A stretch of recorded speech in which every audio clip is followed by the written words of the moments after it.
Hello दोस्तों, मैं अरविंद कुमार आज की इस क्लास में आप सभी का स्वागत करता हूं। आज हम देखेंगे यूपीपीसीएस आरओ एआरओ के लिए भारत के संविधान की क्लास की आज हम शुरुआत कर रहे हैं एआरओ के टेस्ट को देखते हुए। ठीक है भाई, आज हम पढ़ेंगे भारतीय संविधान का विकास। भारतीय संविधान का विकास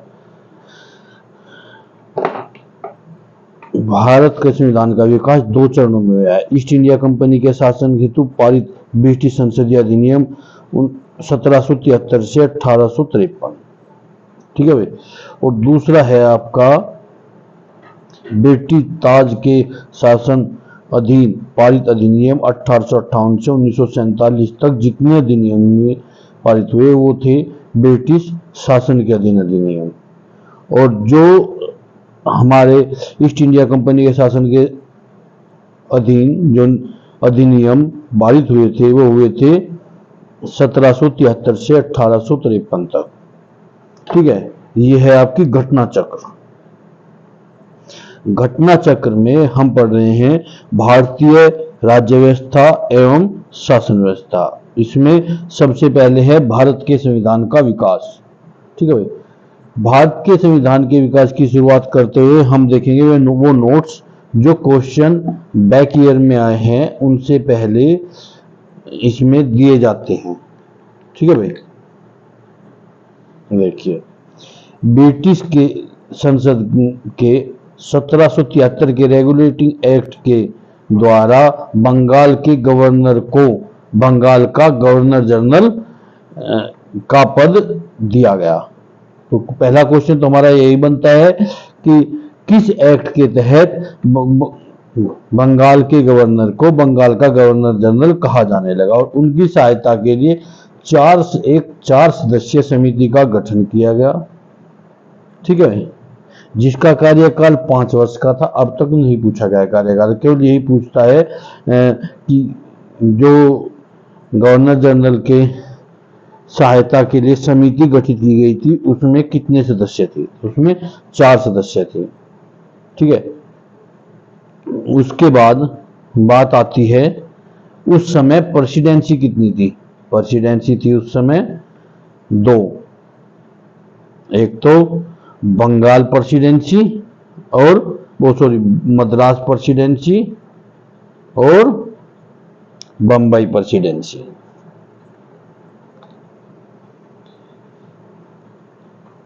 किस एक्ट के तहत, क्वेश्चन आता है यहां से कि किस एक्ट के तहत उच्चतम न्यायालय की स्थापना की गई। इसी एक्ट यानी 1773 एक्ट के द्वारा 1774 में उच्चतम न्यायालय की स्थापना की गई।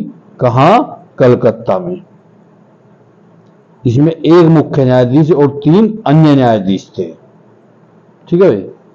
ईस्ट इंडिया एक्ट 1784 के द्वारा कंपनी के राजनीतिक और व्यापारिक कार्यों को पृथक किया गया। ठीक है, इसके बाद कंपनी के जो राजनीतिक कार्य थे और व्यापारिक कार्य दोनों को अलग अलग कर दिया गया था।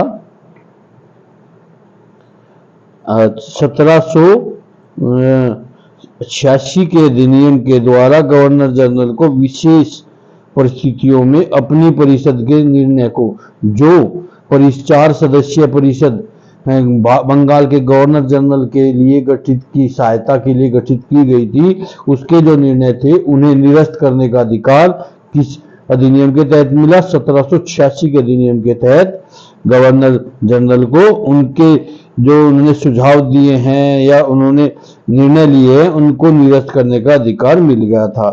और एक शक्ति और मिल गई थी कि बंगाल के गवर्नर को प्रधान सेनापति की शक्ति प्रदान की गई थी, उन्हें प्रधान सेनापति कहा जाने लगा था। ये दोनों पद यानी कौन से? बंगाल के गवर्नर जनरल और सेना के सेनापति, दोनों पद प्राप्त करने सर्वप्रथम थे लॉर्ड कॉर्नवालिस। फिर आया 1793 का चार्टर्ड एक्ट। इस चार्टर्ड एक्ट के अंतर्गत कंपनी के अधिकारों को 20 वर्ष के लिए बढ़ा दिया गया था। ठीक है भाई, इस चार्टेड एक्ट के अंतर्गत 20 वर्ष के लिए कंपनी के जो अधिकार थे, भारत में व्यापार करने का जो अधिकार था, उसे बढ़ा दिया गया था। उसके बाद आया 1813 का चार्टेड एक्ट। इसमें क्या हुआ, भारतीयों के लिए पहली बार शिक्षा पर जोर दिया गया और भारतीयों की शिक्षा के लिए प्रतिवर्ष 1 लाख रुपए खर्च करने का इसमें प्रावधान किया गया कि प्रतिवर्ष भारतीयों के शिक्षा पर 1 लाख रुपए खर्च किया जाएगा बजट से। उसके बाद आता है 1833 का चार्टेड एक्ट। ठीक है, 1833 का चार्टेड एक्ट बंगाल के गवर्नर जनरल को, इसमें महत्वपूर्ण क्या था, बंगाल के गवर्नर जनरल को भारत का गवर्नर जनरल बना दिया गया, भारत का गवर्नर जनरल बना दिया गया। इसमें एक व्यवस्था और की गई कि कोई भी भारतीय केवल जाति, धर्म, वंश आदि के किसी भी भेदभाव के नहीं किया जाएगा सरकारी नौकरी में किसी भी भारतीय के लिए। और इसके तहत देश में की जो शासन प्रणाली थी उसका केंद्रीयकरण करने की कोशिश की गई। और लॉर्ड विलियम बेंटिक भारत के प्रथम गवर्नर जनरल बने। लॉर्ड विलियम बेंटिक भारत के प्रथम गवर्नर जनरल बने और इसके तहत कंपनी के समस्त अधिकार समाप्त कर दिए गए तथा भविष्य में केवल राजनीतिक कार्य करेंगे। ठीक है भाई। और गवर्नर जनरल की परिषद में एक कानूनी सदस्य को जोड़ देगा और सर्वप्रथम कानूनी सदस्य जो गवर्नर जनरल थे, लॉर्ड विलियम बेंटिक भारत के प्रथम गवर्नर जनरल थे, जो कानूनी सदस्य जोड़ा गया वो थे लॉर्ड मैकाले।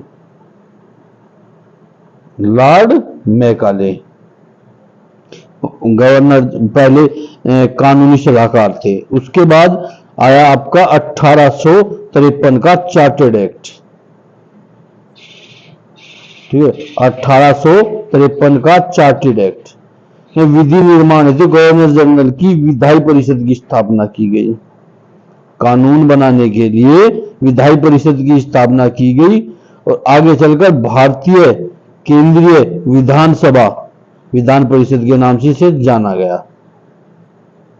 ठीक है भाई, ये तो कुछ फैक्ट थे जो घटना चक्र में दिए गए थे। अब देखते हैं क्वेश्चन जो आए हुए हैं।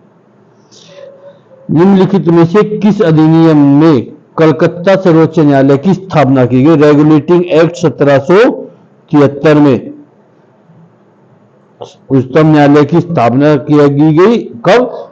1774 में। एक्ट था 1773 जिसमें एक मुख्य न्यायाधीश और 3 अन्य न्यायाधीश थे। सर्वोच्च न्यायालय की स्थापना के संबंध में निम्नलिखित में कौन सा कथन? कलकत्ता में सर्वोच्च न्यायालय की स्थापना 1773 के रेगुलेटिंग एक्ट के तहत की गई। यही एक सही है इसमें। ठीक है, अगला चलिए। सूची 1 को सूची 2 के साथ सुमेल कीजिए और सूचियों के नीचे दिए गए कूट का सही उत्तर का चयन कीजिए। ठीक है भाई, देखिए नियंत्रण परिषद की स्थापना कब की गई? पीट्स का भारतीय अधिनियम 1784। ठीक है, सर्वोच्च न्यायालय की स्थापना अधिनियम 1773। इंग्लिश मिशनरियों को भारत में कार्य करने की अनुमति चार्टेड नियम 1833। गवर्नर जनरल की परिषद में कानूनी सदस्य की नियुक्ति 1833 अभी ऊपर बताया गया था। देखिए ये सहायता मिलती है अगर उन फैक्ट्स को एक बार देख लिया जाता है ना, तो आपके काफी कुछ क्वेश्चन वहां से बनते हैं और उन्हें समझने में आसानी हो जाती है। चलिए अगला क्वेश्चन। निम्नलिखित में से किसे या किसने भारत में अंग्रेजी शिक्षा की नींव रखी? चार्टेड एक्ट 1813, जनरल कमेटी की ऑफ पब्लिक इंटरेक्शन 1823।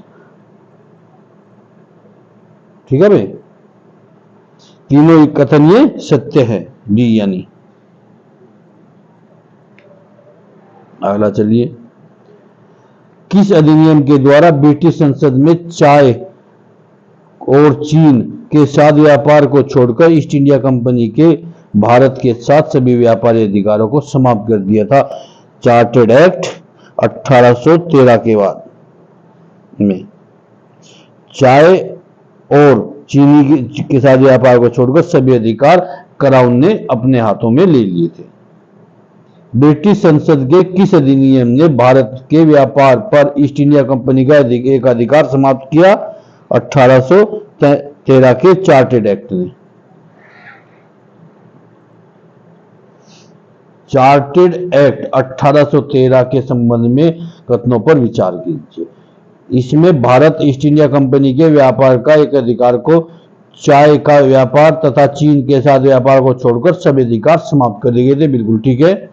दूसरा, इसमें कंपनी द्वारा अधिकार में लिए गए भारतीय राज्य क्षेत्रों पर ब्रिटिश राज यानी क्राउन का संप्रभुत्व को दृढ़ कर दिया गया। केवल इसमें दो ही ठीक है, तीसरा इसमें गलत है।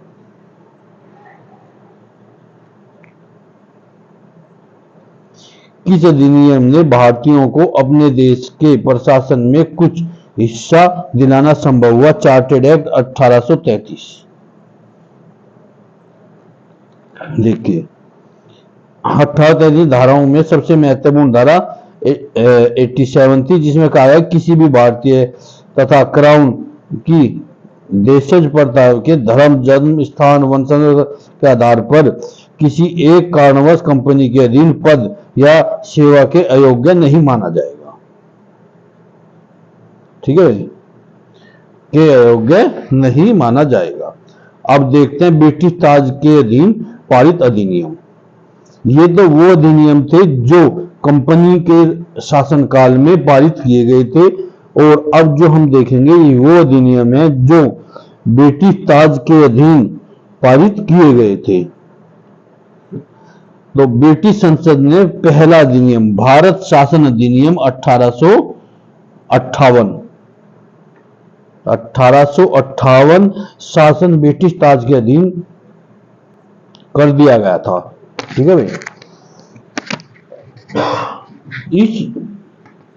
इस जो अधिनियम है, यह जो अधिनियम था, इसमें जो भारतीय क्षेत्र थे वो सभी ब्रिटिश संसद के अंतर्गत आ चुके थे। उन सभी पर ब्रिटिश संसद का अधिकार हो चुका था।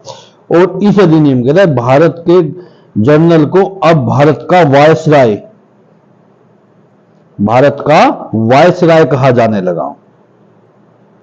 ब्रिटिश ताज ने, और जो ब्रिटिश ताज का प्रत्यक्ष प्रतिनिधि बन गया था, जो वायसराय था वो भारत में ब्रिटिश ताज का प्रत्यक्ष प्रतिनिधि था, और प्रथम व्यक्ति लॉर्ड कैनिंग थे जिन्हें भारत का प्रथम वायसराय नियुक्त किया गया। इस अधिनियम भारत में राज्य सचिव के पद का भी सृजन किया गया। इसके बाद आया भारत परिषद अधिनियम 1861। भारत परिषद अधिनियम 1861। ठीक है भाई।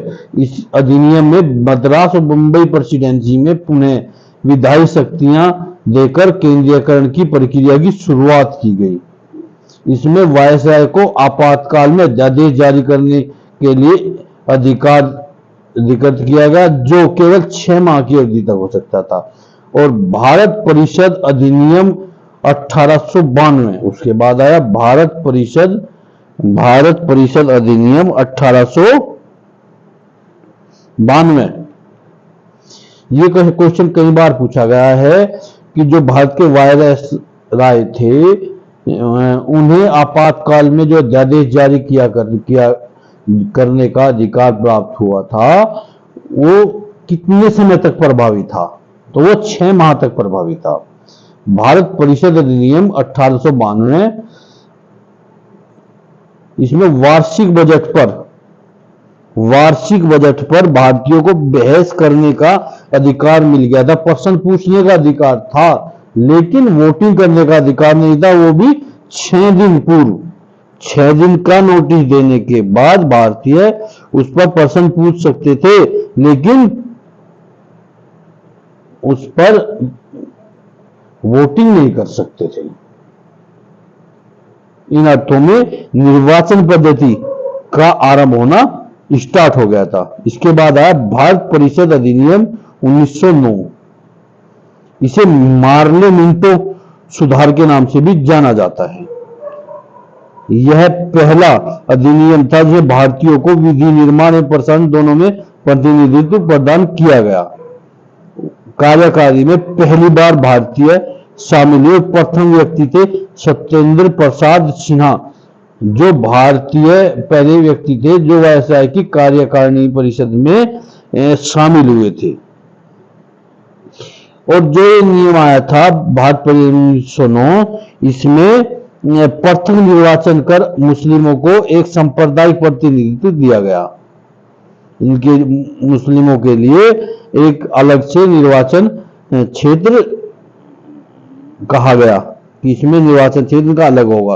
उसके बाद भारत शासन अधिनियम 1919 में मॉन्टेग्यू चेम्सफोर्ड के सुधार के नाम से जाना जाता है। इस अधिनियम को, इस अधिनियम में पहली बार प्रत्यक्ष चुनाव प्रणाली अपनाई गई और सांप्रदायिकता के आधार पर निर्वाचन प्रणाली का विस्तार करते हुए सिखों, भारतीयों, ईसाइयों, अंगल भारतीयों और यूरोपियों के लिए भी लागू कर दिया गया।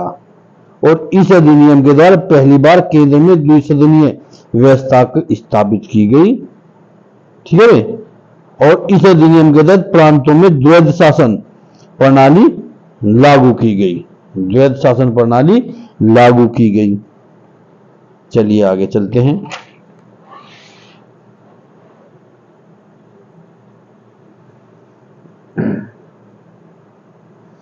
भारत शासन अधिनियम 1935 द्वारा सर्वप्रथम भारत में संघात्मक सरकार की स्थापना की गई। और इस अधिनियम के द्वारा प्रांतों में द्वैध शासन समाप्त करके केंद्र में द्वैध शासन की प्रणाली की स्थापना की गई। ठीक है भाई। और भारत में मुद्रा और शाख नियंत्रण करने भारतीय रिजर्व बैंक की स्थापना की गई। सांप्रदायिकता निर्वाचन पद्धति प्रणाली विस्तार करते हुए दलित जातीय और महिलाओं और श्रमिकों को सम्मिलित किया गया। इसी अधिनियम के तहत 1937 में संघीय न्यायालय की स्थापना हुई। वर्मा को ब्रिटिश भारत से अलग किया गया। ठीक है भाई। फिर उसके बाद आया भारतीय स्वतंत्रता अधिनियम 1947, यानी 15 अगस्त 1947 को स्वतंत्र एवं प्रभुत्व संपन्न राष्ट्र घोषित कर दिया गया। ठीक है। यहाँ इसमें वायसराय का पद समाप्त करके दोनों राज्यों में गवर्नर जनरल का पद सृजित किया गया। और जो गवर्नर जनरल था वो भारत का सम्राट का जो शब्द था वो समाप्त कर दिया गया था। अब देखते हैं वो क्वेश्चन जो यहां से बने हैं। भारत परिषद अधिनियम 1861 के संबंध में कौन सा कथन सही है? 2 और 3। विधि निर्माण के अतिरिक्त सदस्यों की संख्या कम से कम 6 और अधिक से अधिक 12 होनी चाहिए। प्रांतीय और केंद्रीय विषयों में किसी तरह का भेदभाव नहीं रखा गया। भारत परिषद अधिनियम 1861 में गवर्नर जनरल की कार्यकारिणी परिषद को पोर्टफोलियो प्रणाली पर कार्य करने वाली कैबिनेट में बदल दिया गया था। ठीक है। इसमें राजस्व, सैन्य, कानून, वित्त विभागों के प्रमुख 5 सदस्य थे। ठीक है। और 1874 में छठा सदस्य लोक निर्माण विभाग इसमें जोड़ा गया था। हालांकि ये बात पूछी नहीं जाती, बिल्कुल मेन बात पूछेगा आपसे वो। निम्नलिखित में से किस अधिनियम के अंतर्गत भारतीय विधान परिषद ने बजट पर बहस करने की शक्ति प्राप्त हुई? 1892। भारत परिषद अधिनियम 1892 में भारतीयों को बजट के ऊपर सवाल पूछने का अधिकार मिल गया था। लेकिन जो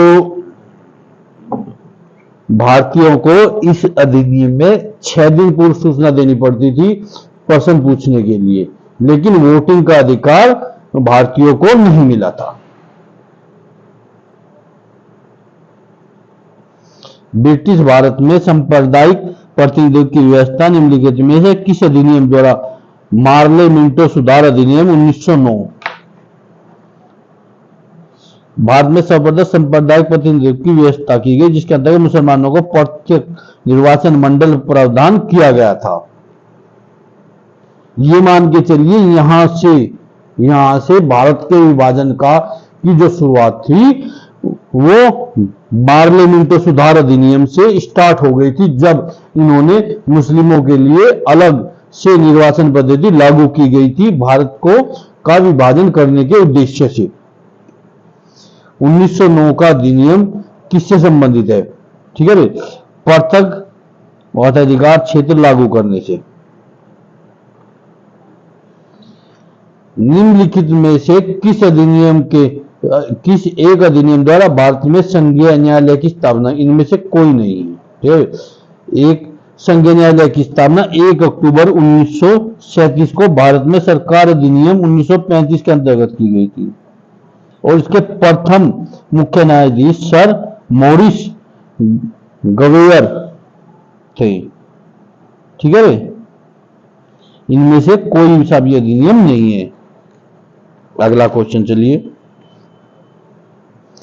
भारत की संघीय न्यायालय निम्नलिखित में से किस वर्ष में स्थापित किया गया? 1937 में। केंद्र में द्वैध शासन किस अधिनियम के अंतर्गत स्थापित किया गया? भारत सरकार अधिनियम 1935। भारत सरकार अधिनियम 1935 के अंतर्गत द्वैध शासन की स्थापना की गई थी। अगला क्वेश्चन चलिए, निम्नलिखित में से किस अधिनियम ने केंद्र में द्वैध शासन प्रणाली को स्थापित किया? भारत शासन अधिनियम 1935। 1919 के तहत शासन अधिनियम में निम्नलिखित में से कौन सी एक विशेषता थी? प्रांतों में कार्यकारिणी सरकार में द्वैध शासन की व्यवस्था हो गई थी। ठीक है, और केंद्र द्वारा प्रांतों को विधायिनी शक्ति का हस्तांतरण कर दिया गया था।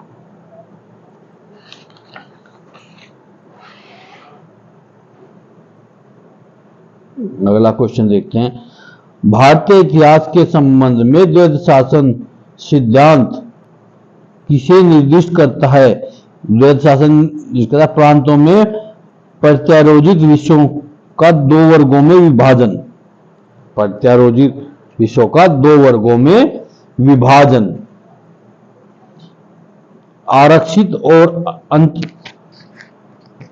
अंतर्द्विषयों के अंतर्गत बांटे गए। कौन कौन? न्यायालय, प्रशासन और भूराजस्व और पुलिस।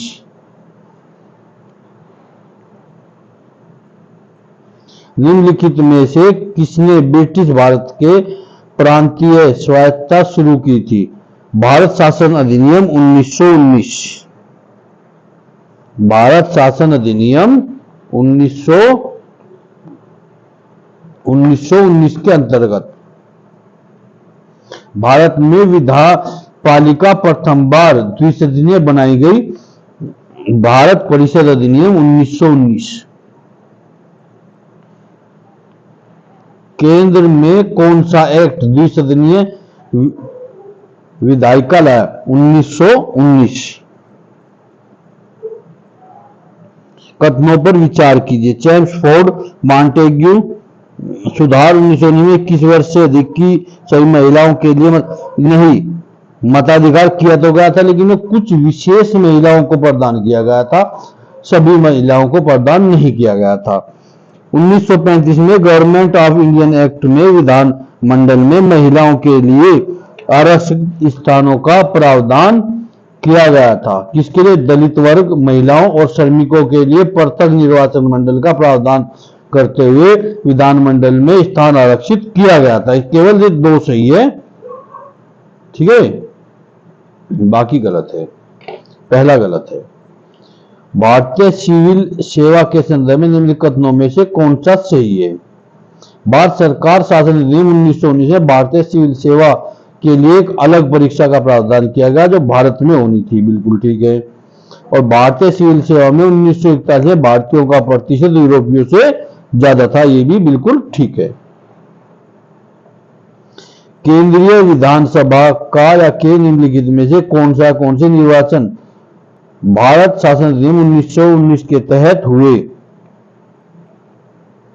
1926 और 1945, ठीक है, 1945। चलिए अगला चलते हैं। भारत शासन अधिनियम 1919 के अंतर्गत भारतीय विधायिका का अंतिम निर्वाचन किस वर्ष आयोजित किया गया? 1945 में। भारत शासन अधिनियम 1919 का यानी केंद्रीय विधानसभा का अंतिम निर्वाचन 1945 में आयोजित किया गया। राष्ट्रपति के अध्यादेश निर्गत करने की शक्ति प्रेरित है शासन अधिनियम 1935 से, ठीक है भाई।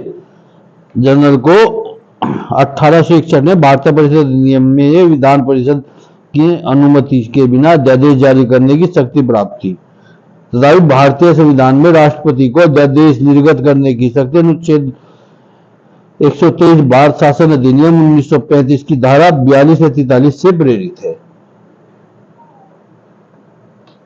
निम्नलिखित में से किस अधिनियम द्वारा संवैधानिक निरंकुशता का सिद्धांत किया गया? शासन अधिनियम 1935। भारत के संविधान में केंद्र और राज्यों के बीच किया गया शक्तियों का विभाजन इनमें से किसमें उल्लेखित योजना पर आधारित है? भारत शासन अधिनियम 1935। देखिए, अगर हम एक क्वेश्चन को अच्छी तरीके से क्लियर कर लेते हैं तो काफी क्वेश्चन उससे क्लियर होते चले जाते हैं। काफी सारे क्वेश्चन ऐसे हैं जो लगातार इनसे क्लियर हो रहे हैं, ठीक है।